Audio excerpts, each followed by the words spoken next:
성경의 수업을 걷다. 오늘은 사무엘상 12장입니다. 오늘 사무엘 12장에서는 중요한 전환점을 맞이하고 있습니다. 이스라엘의 마지막 사사인 사무엘의 역할이 절정에 이르면서 공식적으로 통치 권력이 사울에게 이양하고 있기 때문입니다. 이제부터 사사 사무엘 대신 사울 왕이 이스라엘을 다스리게 됩니다. 즉 사사시대가 막을 내리고 이제 왕정 체제가 시작되는 시점입니다. 1절과 2절입니다. 사무엘이 온 이스라엘에게 이르되 보라 너희가 내게 한 말을 내가 다 듣고 너희 위에 왕을 세웠더니 이제 왕이 너희 앞에 출입하느니라. 보라 나는 늙어 머리가 휘어졌고 내 아들들도 너희와 함께 있느니라. 내가 어려서부터 오늘까지 너희 앞에 출입하였거니와. 이제부터 백성들을 인도할 리더십은 사울이 될 것이라는 겁니다. 물론 사무엘은 12장 이후에도 선지자로서 활발하게 활동할 거예요. 그러나 이제부터는 왕이 나라를 다스리게 될 것이라는 거예요. 사무엘은 사울에게 리더십을 이양하면서 지난날 자신이 나라를 다스리면서 얼마나 공명정대하게 일을 했는지를 고백했습니다. 물론 한 가지 아쉬운 점이 그의 아들들에 대한 문제가 있었을 뿐이지 그 외에 하나님과 백성들 앞에서 한 점의 부끄러움 없이 일을 했습니다.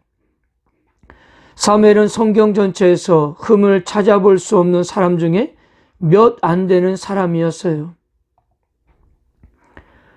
그리고 그가 자기의 사역에 얼마나 자신이 있었던지 여호와 하나님과 기름 부음을 받은 사울을 증인으로 세웁니다. 그리고 5절에서도 여호와 하나님께서도 자신의 공명정대한 것에 대한 그에 대해서 증언하신다고 그렇게 말했습니다. 어느 것 하나도 속이지 않았고 권력을 이용해서 압제하지도 않았고 착취하지도 않았다는 것입니다. 그렇다면 성도 여러분, 사무엘은 왜 이 시점에서 이런 이야기를 하는 것일까요? 단순히 깨끗하게 살아왔다고 사람들에게 인정받고 싶어서일까요? 아닙니다. 여기서 사무엘이 하고 싶은 이야기는 다른 말이 아니에요. 그럼에도 불구하고 왜 왕을 구했느냐는 것입니다. 하나님께서도 사무엘의 오랜 세월의 리더십에서 흠을 찾지를 못했고요. 백성들도 이 부분을 인정하고 있었습니다. 그런데도 왜 왕을 요구했냐 하는 거예요. 지금까지 하나님의 통치는 실패한 적이 없었거든요. 오늘 12장에서 여호와는 하나님이 이런 하나님이 주어가 되는 표현이 무려 33번이나 반복되고 있습니다. 무엇을 말씀하시는 걸까요? 지금까지 하나님의 통치는 완벽했다는 거예요. 앞으로도 완벽하게 이루어질 것입니다. 그리고 여기에 사무엘도 충분하게 나라를 잘 다스려 왔습니다. 그러므로 이스라엘의 왕정 제도는 결코 하나님이나 사무엘의 직무유기로 인해 일어난 것이 아니라 백성들의 불순한 의도 때문에 생겨났다는 것입니다. 그러니까 지금 이스라엘 백성들이 왕을 구하는 동기가 얼마나 잘못되었는지를 말하고 있는 거예요. 그래서 본격적으로 이 문제에 대해서 따져보고 있는 것입니다. 7절입니다. 그런즉 가만히 서 있으라. 여호와께서 너희와 너희 조상들에게 행하신 모든 공의로운 일에 대하여 내가 여호와 앞에서 너희와 담론하리라. 담론하리라는 히브리어로 이샤푸타인데요. 쉽게 말하면 법정에서 검사가 피고인의 잘못을 따지는 사항을 가리키는 말입니다. 그러니까 하나님은 판사석에 앉아 계시고 이스라엘 백성들은 피고인석에 앉아 있고 사무엘은 검사의 역할을 하고 있는 것입니다. 8절부터 13절까지의 내용을 정리하면 지금까지의 이스라엘 역사는 하나님께 끊임없이 반역하는 역사였다는 거죠. 그래서 하나님은 그런 그들을 이방인들의 손에 넘겨주셨지만 그들이 못 살겠다고 하나님께 부르짖을 때마다 한 번도 외면하지 않으시고 주의 종들을 보내서 구원하셨다는 것입니다. 이스라엘이 이렇게 상시적으로 반역할 때도 하나님은 시내산에서 그들과 맺은 언약을 신실하게 지키셨어요. 바로 앞에 있었던 암몬과의 전쟁도 마찬가지였어요. 필요할 때마다 성령의 능력을 부어주어서 사울도 전쟁에서 쉽게 이길 수가 있었던 것입니다. 이것 역시도 사울에게 능력이 있어서가 아니라 하나님께서 능력을 부어주시기 때문에 가능했던 것입니다. 자, 여러분, 무슨 이야기를 하는 것입니까? 사람들에게 호감이 가는 왕이 없었어도 하나님께서는 필요한 사람을 세워서 얼마든지 나라를 새롭게 할 수 있었다는 거예요.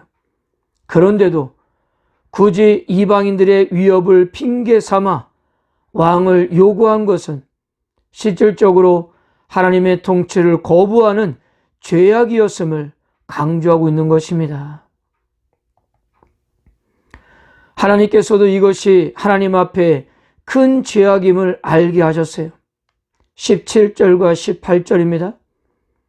오늘 밀 베는 때가 아니냐? 내가 여호와께 아뢰리니 여호와께서 우리와 비를 보내사 너희가 왕을 구한 일 곧 여호와의 목전에서 범한 죄악이 금을 너희에게 밝히 알게 하시리라. 이에 사무엘이 여호와께 아뢰매 여호와께서 그날에 우리와 비를 보내시니 모든 백성이 여호와와 사무엘을 크게 두려워하니라. 밀 베는 시기는 보통 이스라엘 기후에서는 건기에 해당됩니다. 건기 때는 절대로 비가 오는 법이 없어요.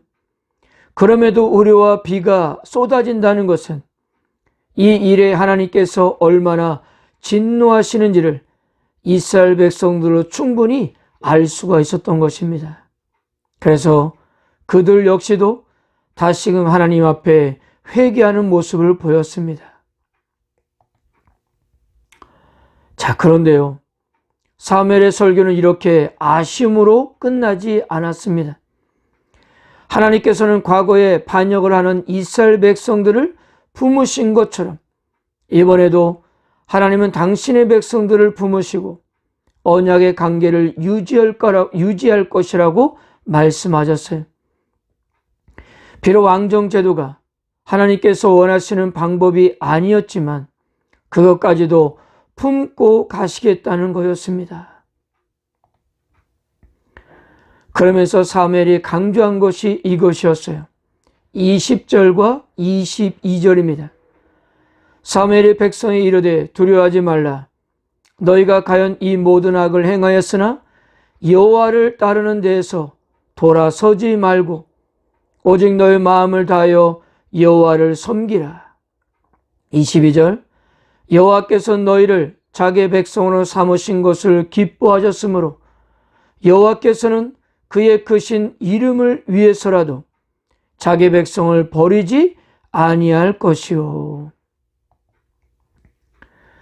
이스라엘을 향한 하나님의 사랑은 변함이 없다는 거예요. 이스라엘이 왕을 요구하여 하나님의 마음을 아프게 했지만 여호와 하나님은 여전히 이스라엘을 사랑하시고 기뻐하시는 마음에 변함이 없으시며 결코 이 백성을 버리지 않을 것이라는 겁니다. 여기에 사울도 끝까지 이스라엘 백성들 위해서 기도할 것이고 선하고 의로운 길을 가르치겠다고 말했고요. 그리고 마지막 당부한 것은요, 24절입니다. 너희는 여호와께서 너희를 위하여 행하신 그 큰 일을 생각하여 오직 그를 경외하며 너희 마음을 다하여 진실이 섬기라. 첫째, 하나님이 이스라엘을 위해서 하신 일을 기억하라는 거예요.